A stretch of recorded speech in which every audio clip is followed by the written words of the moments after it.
Hello मेरे प्यारे बच्चों, स्वागत है आपका अपने YouTube चैनल पर। आशा करती हूँ आप सभी स्वस्थ मस्त और अपनी अपनी पढ़ाई में व्यस्त होंगे। आज का लेक्चर हमारी इस पूरी सीरीज का लास्ट लेक्चर होने वाला है।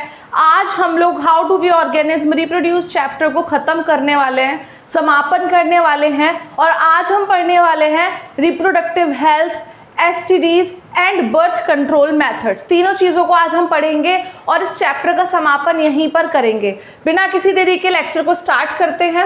सबसे पहले आज हम लोगों ने पढ़ना है रिप्रोडक्टिव हेल्थ। नाम से ही पता पड़ रहा है कि हेल्थ की बात हो रही है। किसके केस में? रिप्रोडक्शन के केस में हेल्थ की बात हो रही है, उसी को रिप्रोडक्टिव हेल्थ बोला गया है। पहले डेफिनेशन देख लेते हैं, फिर समझ लेंगे। Reproductive health refers to a total wellbeing in all expects of reproduction, physical, mental and social, that is physical, mental and social। मतलब कोई भी बॉडी है, कोई भी ह्यूमन है या फिर कोई भी एनिमल है, उसका फिजिकली, मेंटली और सोशली तीनों तरीके से वेलबींग होना किसके एस्पेक्ट में? रिप्रोडक्टिव स्टेट के एस्पेक्ट में। फॉर एन एग्जाम्पल के साथ समझ लेते हैं। जैसे कि एक लड़की है, उसकी जल्दी शादी कर दी गई है किसी भी रीज़न से, फाइनेंशियल रीज़न से। और इंडिया में तो वैसे भी नॉर्मल है एक जल्दी शादी होना, उम्र से पहले शादी हो जाना।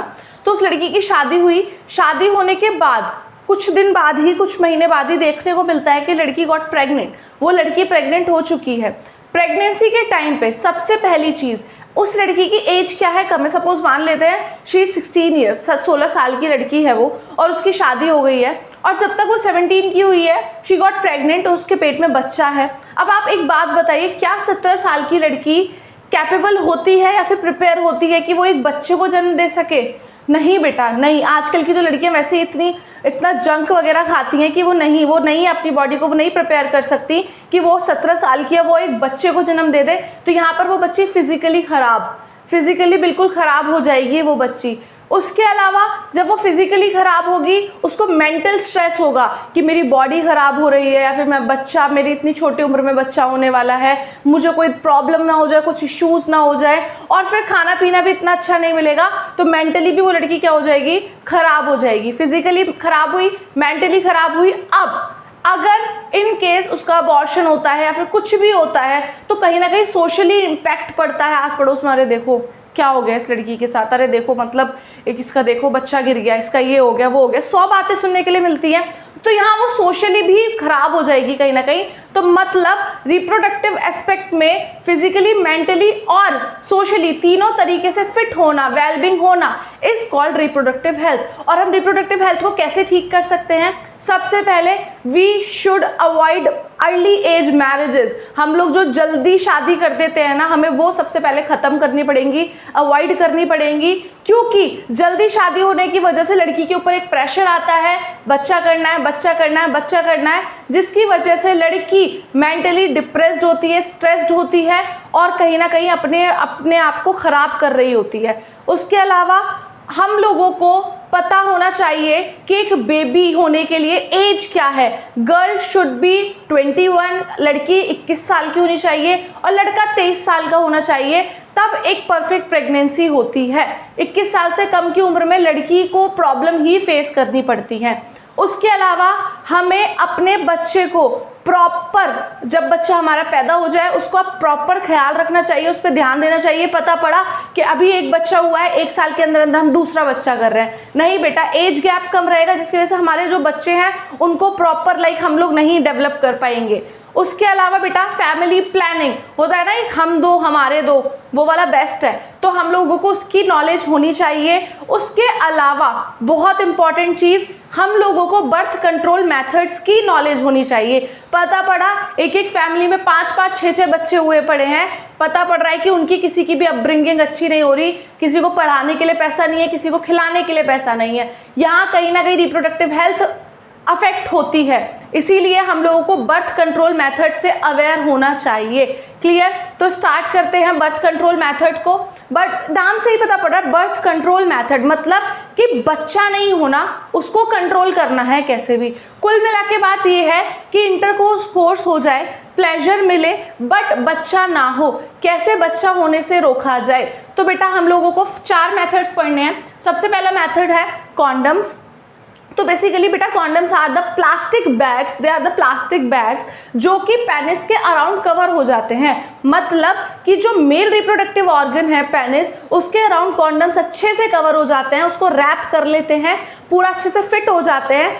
और जिस टाइम पे लड़का और लड़की सेक्सुअली इंटरकोर्स कर रहे होते हैं, उस दौरान क्या होता है कि लड़के का सीमेन तो बाहर आएगा, स्पर्म बाहर आएंगे, लेकिन वो फीमेल वेजाइना तक नहीं पहुंचेंगे, क्योंकि उस बैग ने क्या करा, एक बैरियर बना दिया फीमेल वेजाइना और पेनिस के बीच में, और वो सारा सीमेन और सारे स्पर्म्स क्या होंगे, कलेक्ट हो जाएंगे किसके अंदर, उस बैग के अंदर, एंड वी कैन टेक, मतलब उसको पूरा निकाल सकते हैं और उसको फेंक सकते हैं। ठीक है बेटा, क्लियर। बहुत चीपेस्ट होता है, लाइक बहुत ज़्यादा महंगा नहीं होता, बहुत चीप प्राइस में अवेलेबल होता है मार्केट के अंदर।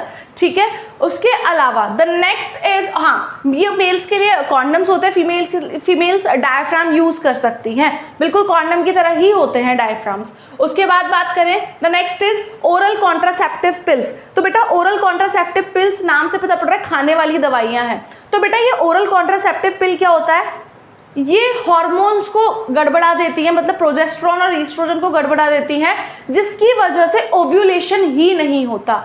ना तो ओव्यूलेशन होगा, स्पर्म आएंगे, देखेंगे कोई ओव्यूल है ही नहीं, कोई एग है ही नहीं, वो वहीं पर डेड हो जाएंगे, मर जाएंगे, ओव्यूल नहीं मिलेगा तो। और ऑब्वियसली ओव्यूल गर्ल्स के अंदर होता है ना, तो ओव्यूलेशन स्टॉप भी गर्ल्स के अंदर होगा, और दवाई भी गर्ल्स को ही खानी पड़ेगी। मतलब वो कॉन्ट्रासेप्टिव पिल लड़की ही लेती है, जिससे कि क्या होता है, उसके हार्मोन्स डिसबैलेंस होते हैं, ओवम नहीं निकलता, बाहर नहीं आता ओवरी से, प्रोजेस्टेरॉन ईस्ट्रोजन डिसबैलेंस हो जाते हैं, जिसकी वजह से फ्यूजन होने का कोई चांस ही नहीं है।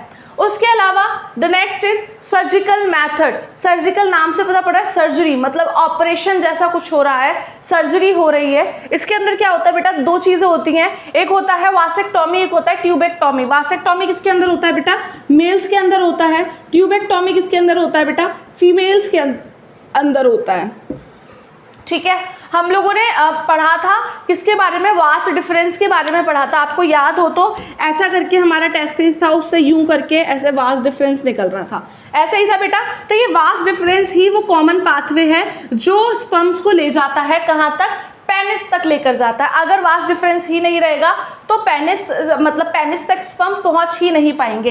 इसीलिए वासेक्टॉमी में क्या किया जाता है, इसको बाइंड कर दिया जाता है, इसको बंद कर दिया जाता है, इसको अच्छे से बंद कर दिया जाता है, पूरा पाथवे क्लोज कर दिया जाता है। अगर ये बीच में रहेगा ही नहीं तो क्या स्पर्म ट्रेवल कर पाएंगे, यहाँ तक जाएंगे, उन्हें कोई रास्ता दिखेगा नहीं, एक सर्टेन टाइम पीरियड पर यहाँ पर आकर वो डेड हो जाएंगे और मर जाएंगे।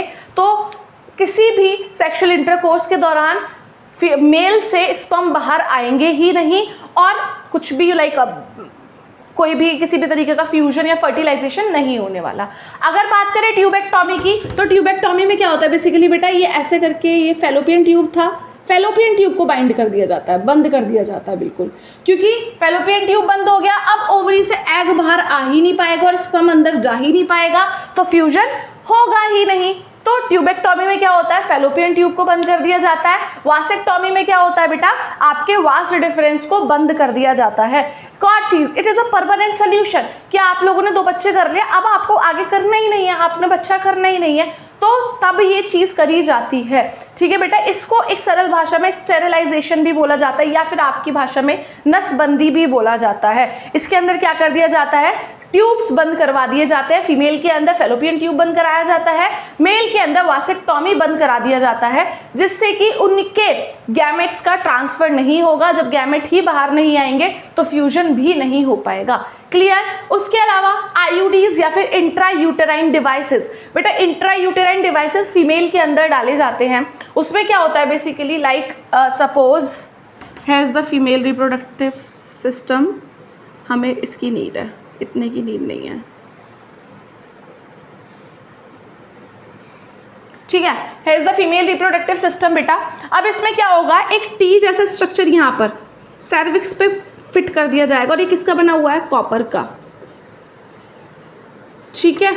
एक टी जैसा स्ट्रक्चर फिट कर दिया जाएगा नर्स वगैरह के थ्रू, डॉक्टर के थ्रू, ऐसा नहीं आपने खुद फिट कर लिया, नर्स वगैरह के थ्रू इसको फिट करा जाता है टी को, जो कि कॉपर का बना हुआ है फीमेल सर्विक्स में। और क्या होता है बेटा, ये जैसे ही सेक्सुअल इंटरकोर्स होता है, स्पर्म आते हैं, सीमेन आता है, तुरंत ये जो टी है ये कॉपर्स रिलीज करना स्टार्ट कर देता है और स्पर्म को वहीं डेड कर देता है, उनकी मोबिलिटी को खत्म कर देता है। अगर स्पर्म की मोबिलिटी खत्म हो गई तो स्पर्म ऊपर जा ही नहीं पाएगा, और स्पर्म ऊपर जा ही नहीं पाएगा तो फ्यूजन हो ही नहीं पाएगा।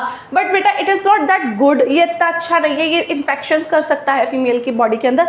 आफ्टर एंड ऑल ये कॉपर का बना हुआ है, इन्फेक्शन कर सकता है, इरिटेशन कर सकता है। क्लियर बेटा?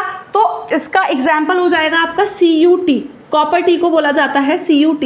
अब इन सभी बैरियर मेथड्स का थोड़ा थोड़ा बात कर लेते हैं, इन सभी बर्थ कंट्रोल मेथड्स का। कॉन्डम बहुत चीप प्राइस में मिलता है, बट अगर आप लोग किसी गंदी सी किसी लोकल सी मार्केट से या लोकल सी कंपनी का ले लोगे तो कई बार क्या होता है, वो जो बैग्स बहुत ज़्यादा थिन आते हैं और वो फट जाते हैं ड्यूरिंग सेक्शुअल इंटरकोर्स, तो इसीलिए एक अच्छी ब्रांड का लेना चाहिए, इसीलिए ये थोड़ा खतरनाक साबित हो सकता है।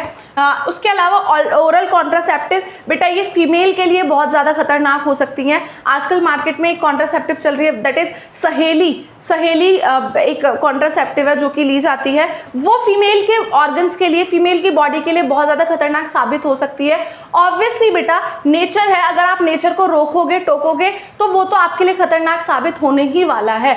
हमारे हार्मोन्स रिलीज होना is natural, it's a natural thing. हमारे हार्मोन्स रिलीज होंगे, हर महीने रिलीज होंगे, हर दिन रिलीज होंगे, लेकिन अगर कोई चीज़ उन हार्मोन्स को रोकेगी तो भाई खतरा तो है हम लोगों के लिए, तो इसीलिए फीमेल के लिए खतरनाक हो सकती है। उसके अलावा सर्जिकल मेथड की अगर बात कर ली जाए बेटा, तो सर्जिकल मेथड खतरनाक नहीं है, बट वहीं पर सर्जिकल मेथड बस तब कराया जाए जब किसी भी कपल को आगे कंसीव नहीं करना है, आगे उनको कोई प्रेगनेंसी या कोई बच्चा नहीं चाहिए, तभी सर्जिकल मेथड अच्छा है। अदरवाइज ऐसा नहीं है कि आप कुछ टाइम के लिए आप लोगों ने कराना है, क्योंकि ये एक परमानेंट सोल्यूशन है, इसके बाद कोई हम कुछ नहीं करा सकते। उसके अलावा the next is IUDs, intrauterine devices. ये क्या है बेटा? इसके अंदर ऑब्वियसली मैं आपको बता चुकी हूँ, इरिटेशन हो सकती है, ईचिंग हो सकती है लड़की को, लेकिन आज के टाइम में all over the world, all over the India सबसे ज़्यादा यूज बर्थ कंट्रोल मेथड जो सबसे ज़्यादा यूज किया जाता है that is barrier method, which is condom, जो कि बैरियर क्रिएट कर देता है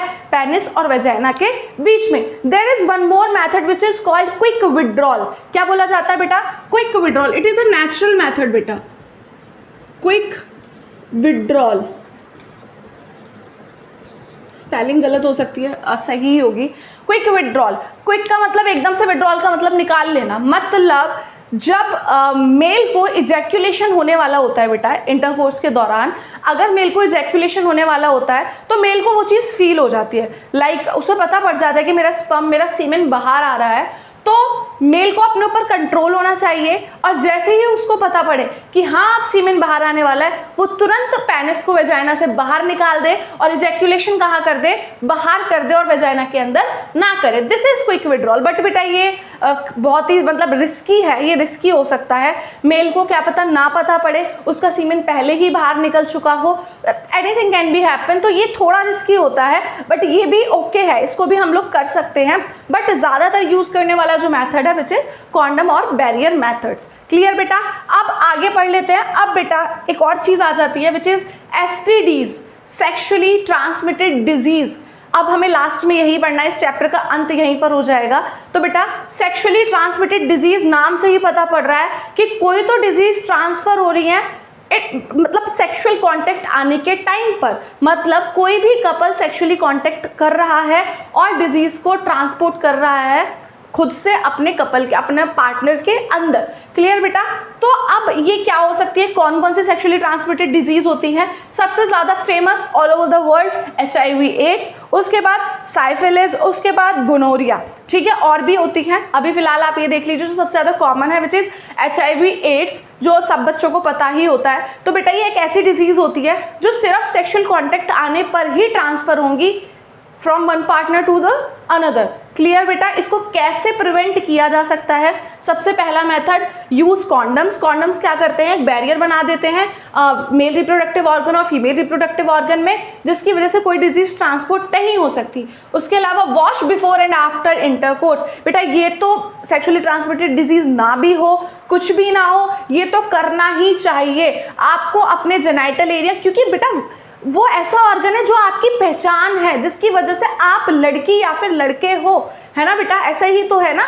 तो हमें उस ऑर्गन की सबसे ज़्यादा केयर करनी चाहिए, सबसे ज़्यादा ध्यान रखना चाहिए। तो इसीलिए उसको वॉश करें बिफोर एंड आफ्टर इंटरकोर्स। उसके अलावा the next is avoid multiple partners. ये बहुत ज़्यादा इंपॉर्टेंट है, मल्टीपल पार्टनर्स अवॉइड करें। पता पड़ा कि एक लड़का है, वो एक लड़की के साथ सेक्सुअली कॉन्टेक्ट में आ रहा है और उस लड़की को HIV एड्स है, वो उस लड़के के अंदर ट्रांसफर हुआ, देन वही लड़का किसी और लड़की के साथ सेक्सुअली इंटरकोर्स कर रहा है, तो वो उससे उस थर्ड पर्सन को भी ट्रांसफर हो जाएगा। तो ये चीज़ ना करें, अपना एक ही पार्टनर रखें। और सबसे इम्पॉर्टेंट जो कि आजकल होने भी लगा है इंडिया में, काफ़ी जगह होने लगा है, हर जगह नहीं बट काफ़ी जगह, कि शादी से पहले टेस्ट कराया जाता है। मतलब कोई भी उसका जो पार्टनर है, उनका जो पार्टनर है, उनको कोई डिजीज़ तो नहीं है, तो आप एक बार रिपोर्ट्स टेस्ट वगैरह करा ले, ब्लड टेस्ट करा ले, एवरीथिंग आप करवा सकते हैं कि भाई आपके पार्टनर को कोई डिजीज़ तो नहीं है। क्योंकि बेटा इंसान से प्यार है, बीमारी से नहीं। बीमारी के मामले में इंसान दूर ही रहे तो ही बेटर है। इंसान से प्यार होता है, उसकी बीमारी से प्यार नहीं होता। तो your health is your first priority. अपनी हेल्थ को हमेशा प्रायोरिटाइज रखो इन सब चीज़ों में। तो खासकर आजकल टीनेजर्स वगैरह ये गड़बड़ करते हैं, तो इस चीज़ का थोड़ा ध्यान रखें, ख्याल रखें। ओके, तो that is it all about this chapter. ये चैप्टर आज यहाँ पर कंप्लीट हो चुका है हमारे STDs के साथ। होपफुली आपको पूरा चैप्टर इजी लगा होगा, समझ में आया होगा, हर टॉपिक आपको क्लियर हो गया होगा। अगर आप लोगों ने सारे लेक्चर देखे हैं then thank you so much. अगर अभी आप लोगों ने नहीं देखे हैं तो go and check them out, आपको क्लियर हो जाएगा पूरा chapter. That is it all about this chapter. Hopefully everything is clear to you all. If you guys like the video, like the series, do like, share and subscribe the series and the video too. Thank you so much for watching.